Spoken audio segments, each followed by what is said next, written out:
इसके 2 टाइप के फंक्शन हो सकते हैं, एक मैनेजरियल, एक ऑपरेटिव। मैनेजरियल आपका वही प्लानिंग ऑर्गेनाइज। ओके स्टूडेंट्स, तो आज हम पढ़ने वाले हैं ह्यूमन रिसोर्स मैनेजमेंट के बारे में। ये हमारा डिसिप्लिनरी सब्जेक्ट थर्ड है हमारे बीकॉम ऑनर्स का, सेमेस्टर 2 का। तो स्टार्टिंग करते हैं सबसे पहले इसकी डेफिनेशन के साथ। डेफिनेशन सबसे पहले दी है वेंडल एल फ्रेंच ने। ये एक ह्यूमन रिसोर्स मैनेजर है। इन्होंने ह्यूमन रिसोर्स मैनेजमेंट को डेफिनेशन दी है कि human resource management is the recruitment, selection, development, utilisation of and accommodation to human resource by organisation. कोई भी ऑर्गेनाइजेशन ह्यूमन रिसोर्सेज को जब रिक्रूट करती है, सेलेक्ट करती है, डेवलप करती है और यूटिलाइज करती है एंड अकोमोडेट करती है उनको, तो वो ह्यूमन रिसोर्स मैनेजमेंट है। एक डेफिनेशन गैरी डेस्लर ने भी दी है। ये भी एक ह्यूमन रिसोर्स मैनेजर है। इन्होंने बोला है कि human resource management is the process of acquiring, training, appraisal and compensating employees and attending to their labour relations, health, safety and fairness concern. यानी कि एक प्रोसेस है जिसके अंदर हम एम्प्लॉयज को एक्वायर करते हैं, उनको ट्रेन करते हैं, उनको अप्रेजल देते हैं और उनको कंपनसेट करते हैं, ताकि हम उनसे उनका लेबर रिलेशन और अटेंड यानी कि केयर भी करते हैं उनका लेबर रिलेशन, यहाँ पे आपस में क्या रिलेशनशिप है, उनकी हेल्थ अच्छी हो, सेफ्टी अच्छी हो, फेयरनेस एंड कंसर्न को। ओके, तो अब हम इसकी जानेंगे कैरेक्टरिस्टिक्स। कैरेक्टरिस्टिक्स में 9 कैरेक्टरिस्टिक्स है। सबसे पहला है कंसर्न विद ह्यूमन एस्पेक्ट्स। अब ह्यूमन रिसोर्स मैनेजमेंट की बात हो रही है और ह्यूमन के रिलेटेड ही हम ना करें तो फिर तो कुछ मतलब ही नहीं बनता। तो ह्यूमन के जितने भी मोटिवेशन, ऑर्गेनाइज जो भी उनको करना होगा वो सब आ जाएगा। इंटीग्रल पार्ट ऑफ मैनेजमेंट, एक मैनेजमेंट का इंटीग्रल पार्ट है। एक परवेसिव फंक्शन है। परवेसिव मीन्स हर एक लेवल ऑफ मैनेजमेंट पे यूज होता है। Wide range of activities means काफी सारी एक्टिविटीज, यानी कि जैसे कि प्लानिंग हो गया, आपका मोटिवेट करना है एम्प्लॉयज को, उनको ट्रेनिंग देना, प्लेसमेंट देना, वो सब एक्टिविटीज इसके अंदर आ जाती है।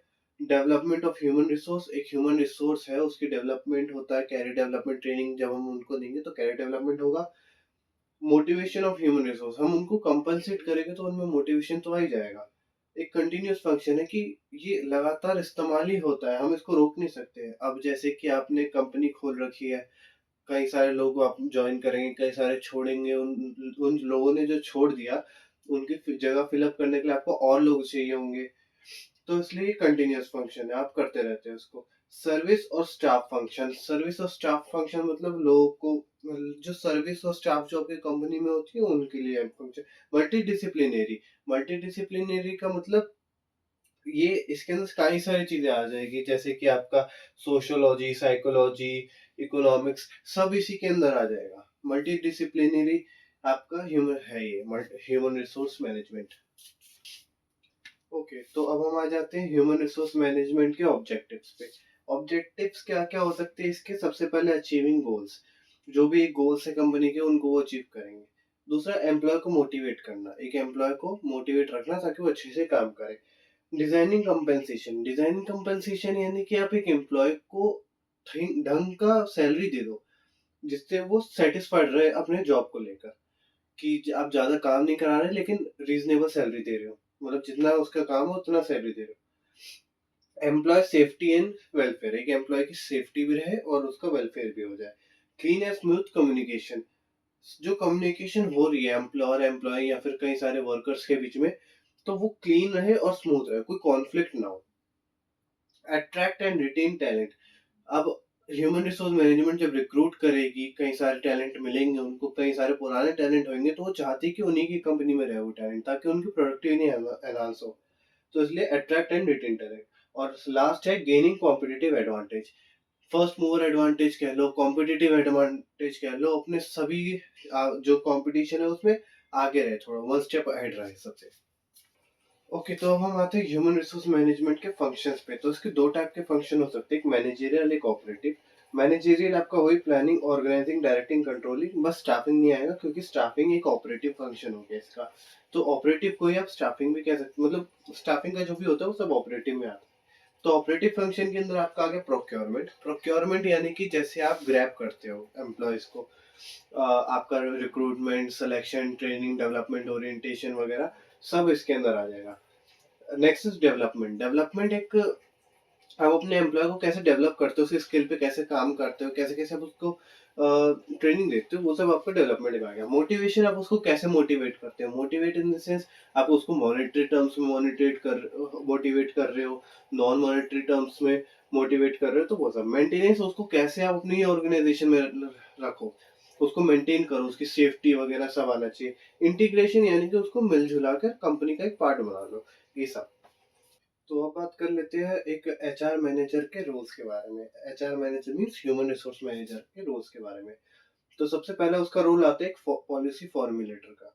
वो पॉलिसी बनाएगा, ह्यूमन रिसोर्स मैनेजर उसको देखेगा कि यहाँ के लोगों को क्या क्या नेचर है, इनको किस टाइप से हैंडल करना चाहिए, तो उसके लिए वो पॉलिसी बनाएगा।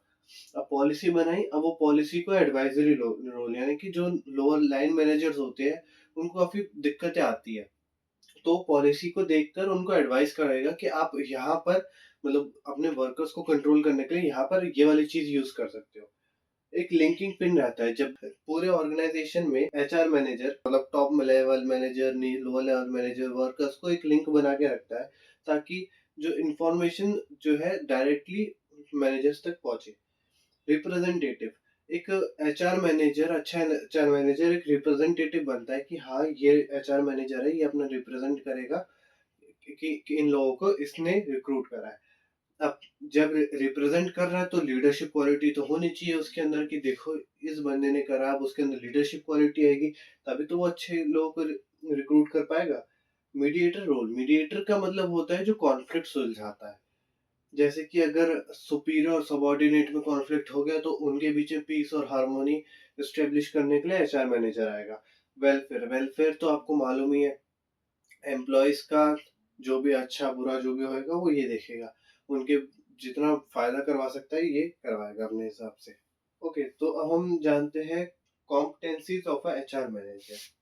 इसका मतलब है कि एक एचआर मैनेजर में क्या क्या स्किल्स होनी चाहिए, मस्ट रिक्वायर्ड स्किल्स, ताकि वो एक अच्छा एचआर मैनेजर बन पाए। सबसे पहले विजन, उसका विजन बड़ा होना चाहिए, वो दूर तक के सोच सके, कंपनी का कहाँ पे प्रॉफिट हो, अच्छा विजन होना चाहिए। सेकंड इज लीडरशिप स्किल्स, उसके अंदर लीडरशिप क्वालिटी होनी चाहिए, ताकि देख के लग जाए कि हाँ ये लीडर आ रहा है, ये टीम को एक लीड कर सकता है। प्रॉब्लम सॉल्विंग स्किल्स, कोई भी प्रॉब्लम उसके सामने आ जाए वो उसको सॉल्व कर पाए, ऐसे स्किल्स होने चाहिए।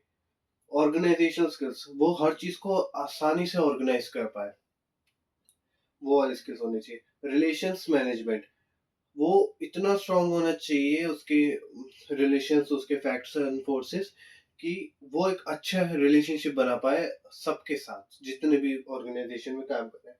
इनिशिएटिव, वो एक इनिशिएटिव लेने वाला होना चाहिए कि फर्स्ट स्टेप उसने लिया, ठीक है।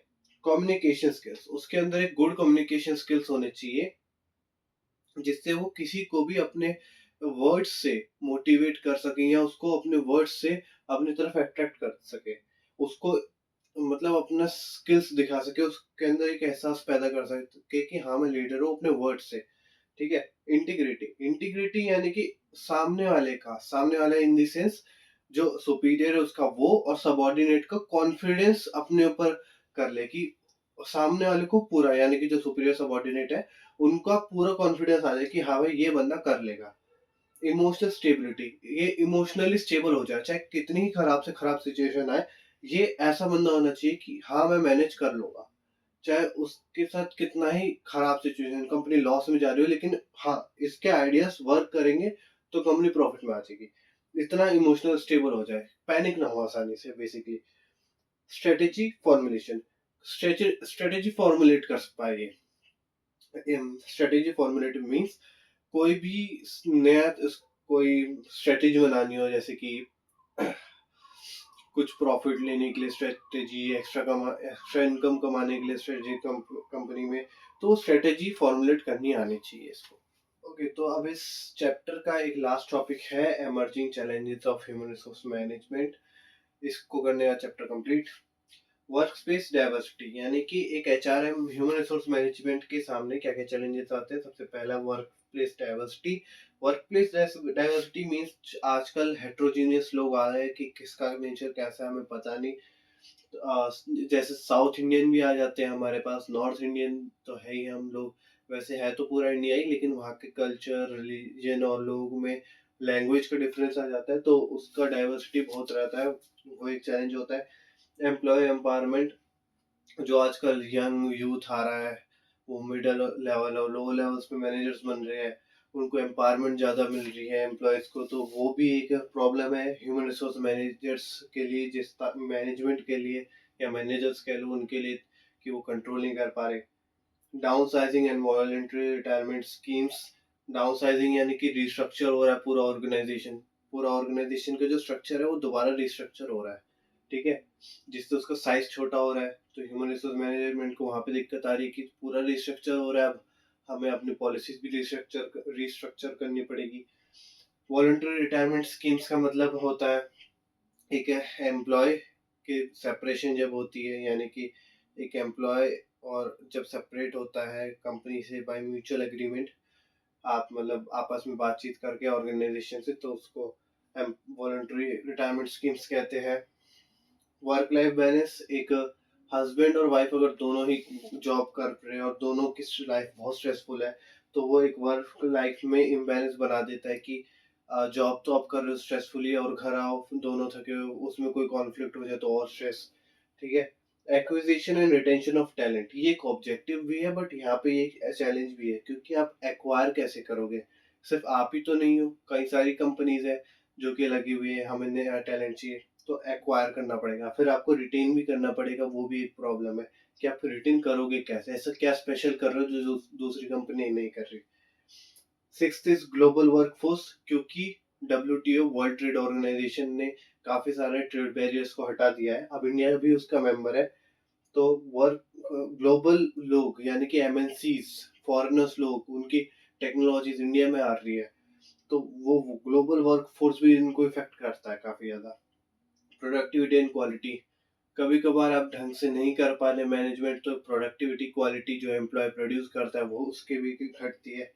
Ethical behaviour, human resource management में एथिकल बिहेवियर होना चाहिए, सब लोग आपस में रिस्पेक्टफुली बात करें, एक डिसिप्लिन बना रहे, ये सब, तो एथिकल बिहेवियर नहीं है, भी एक चैलेंज है। तो आज की वीडियो के लिए बस इतना ही। मैंने अप्रॉक्स 10 मिनट या थोड़ा ऊपर के अंदर पूरा चैप्टर समझा दिया है आपके सामने, और बस इतना ही था इस चैप्टर में, और कुछ है नहीं, फर्स्ट चैप्टर था हमारे ह्यूमन रिसोर्स मैनेजमेंट का, ये खत्म। तो बाय बाय, मिलते हैं नेक्स्ट वीडियोस में।